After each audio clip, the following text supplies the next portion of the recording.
So, before Flew Under Ice, there was a deck that did normal summon multiple times. And you want to learn about it. Coming back to Caledon for budget, I see. I tell you what, I do you this favor. Because Squamata's doing good. But you owe me one in return. Yo, yo, yo! The October 3rd Forbidden List was actually really good for budget players. I can't believe it. It's finally back. Dynamite is back. In case you didn't know, big dog, I just so happen to be an avid True Draco fan. And this time around, I wanted to do something really, really special to challenge my deck building skills. Today, for anyone on a budget and the new players, I'm going to be showing you a True Draco deck that can be built in about $30. On top of that, you guys aren't going to be playing some of the most hated cards in Yu-Gi-Oh! No Mystic Mine, no Skill Drain, and it's not because I couldn't afford them. All right, that's cope. It's definitely because I couldn't afford them. And of course, for the people that want to know how would I play True Draco without a budget, I will be posting a non-budget list on Patreon just as a special thank you for helping me pay my editors. I actually really do love making decks on a constraint, so I'm going to be showing you my version of True Draco, and I don't think any card in this deck is over $3. So the hardest thing about building a Yu-Gi-Oh deck on a budget is to be able to play cards that are really good against multiple decks, but also are cheap enough for you to be able to afford. I think I pretty much accomplished that in this $30 True Draco deck, and I actually even separated it into different sections to help better articulate this. But before I do, I know you guys see the amazing mat. I don't have a True Draco mat just yet, but maybe in the near future. The Punk Straight Out of Combo mat is actually brilliant. It's perfect. I love it. And of course, not only can you pick up this mat at TheCaliEffect.com, you can also pick up some other amazing mats. Maybe Punk isn't your style, but maybe you might be just straight out of combo. I'm going to go ahead and start off with the True Draco monsters, but before I actually do, I got to explain how the True Dracos work for the new and beginning players or the players that just may need a refresher.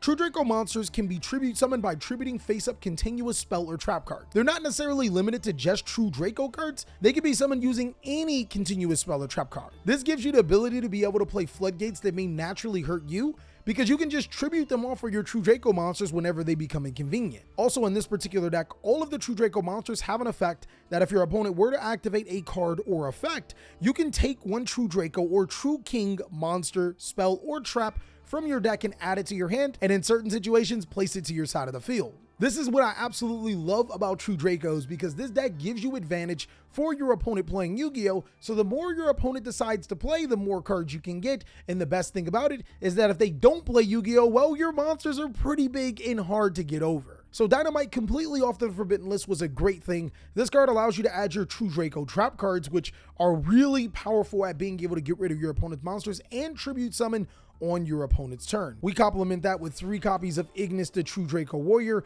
This complements Dynamite the True Draco Fighter because it does the exact same thing, except that it allows you to get True Draco spell cards as opposed to trap cards. Lastly is going to be just 2 copies of Majesty Maiden the True Draco Caster.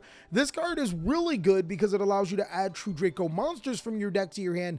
Think of it as a reinforcement of the army anytime your opponent wants to activate a monster effect. For our True Draco spell cards, the most important card is Dragonic Diagram. This card allows you to destroy a card from your hand or field, which could trigger your True Draco spells and traps to be able to add a True Draco or True King. But what a lot of people do forget about is that it protects your True Draco monsters from being destroyed by battle once. Also, even gives them a little bit of an attack gain, so that's kind of good. So good that we got to play 2 with 1 copy of Terraforming. Now, decks on a higher budget may incorporate Mystic Mine or Necro Valley inside of their decks, but since we are on a strict $30 budget, I wasn't able to use those. But Mystic Mine is actually amazing because if my opponent would be able to activate a monster effect, that means I can activate my True Draco monsters effect, so it's never a lose for this particular strategy. Moving on, for more True Draco spell cards, there's 3 copies of True Draco Heritage, and 2 copies of True Dracos, or Disciples of the True Draco Phoenix. There was a point in time where I was only playing 2 in 2 of these particular cards. They are not only serving as the draw engine, keep in mind these cards also allow you to gain an additional tribute summon, which means that you can activate True Draco Heritage, get a tribute summon, activate Disciples, get a tribute summon, and then still normal summon a monster to your side of the field. Crazy thing about this deck is when going second, these cards allow you to clear your opponent's spell and trap cards, so I think that they're very much needed at 3 in this particular build. And then to round off the True Draco cards, there's 3 copies of True Draco Apocalypse and 3 copies of True King's Return. Now, True King's Return was a card that I genuinely thought about just playing 1 of, sometimes just 2 of, and that's mainly because this card is really in an odd place. It only allows you to special summon True Draco monsters to your side of the field, and since we don't have Masterpiece, there's never really a need to be able to tribute for 2 inside of this deck. But one thing that is really important for the True Draco deck is to be able to destroy your opponent's monsters. True Draco Apocalypse and True King's Return both allows you to do that, but also these cards allow you to tribute summon on your opponent's turn, so you can tribute them for a True Draco monster to disrupt your opponent, but even more importantly, you also get a monster to your side of the field just in case they want to trigger that effect. You can trigger your True Draco monster and gain even more abilities. Apocalypse is actually a lot different. This card allows you to destroy any of your True Draco or True King cards. That means a True King's Return or your Heritage or Disciples to be able to halve the attack of all of your opponent's monsters. It can be activated in a damage step, and it will trigger your other True King cards. Naturally, these 12 cards allow your True Draco deck to be able to go second, and that's something that I really like. While tribute summoning monsters to my side of the field, my opponent is going to have to deal with back row disruption as well as monster removal, and I will be able to trigger the effects of my monsters if they respond to them with card effects. Now, the cool thing about this is that if you get the lowest rarity of all the cards that I just showed you, it will come up to about $15. So we got an entire True Draco core for the low, especially considering how expensive the deck used to be. But this wouldn't necessarily be a deck without horsepower. We're going to need a ton of it. And since this is a deck that doesn't often special summon, 3 copies of Pot of Duality is essentially just look at the top 3 cards and be able to get exactly what you want. There's also 2 copies of Pot of Desires going ahead and looking at the True Draco deck. Since we play 3 of just about everything, except for, of course, unfortunately, Dragonic Diagram, we will pretty much not miss a single thing banished off of Pot of Desires. This card essentially says draw 2. And then we also finish it up with 1 copy of Card of Demise. This card is ridiculous right now. Not only in this deck it allows you to draw 3 cards, its drawback if you can't special summon during this turn, laughable. Ironically, the most expensive card in this deck is Card of Demise. I think I picked it up for about $2 or $2.50, and it brings us to a grand total of $22 with these cards if you get the lowest rarity. Now, the draw cards are nice and the True Draco cards are nice, but what exactly will make this deck pop?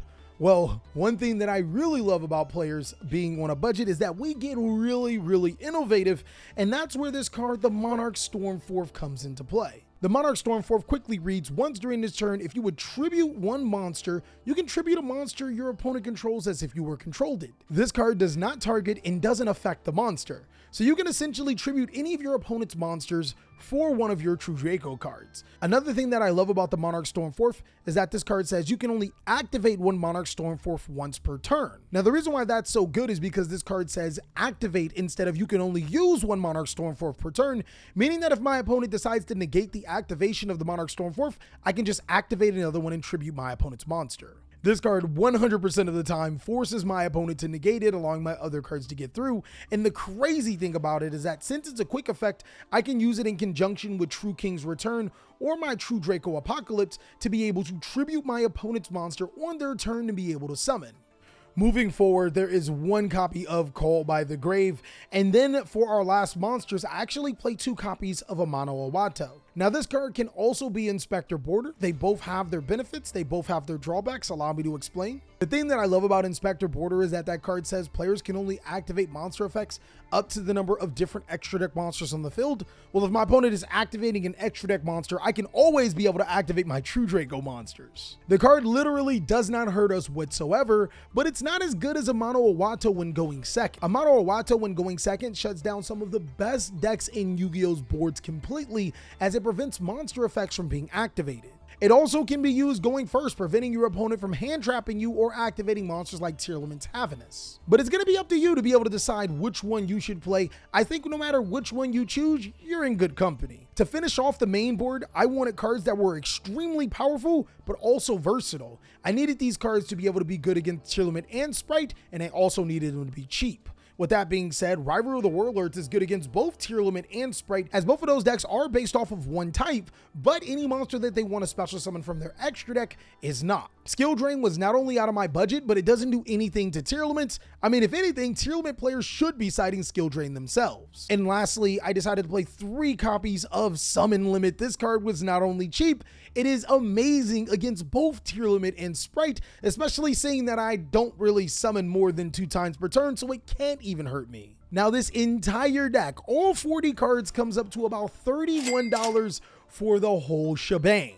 As for the extra deck, you don't necessarily need an extra deck to be able to play this deck, which means you could play Pot of Extravagance too, but I like drawing more cards on drawing cards. And that's pretty much all that I have for the True Draco deck, the $30 True Draco deck.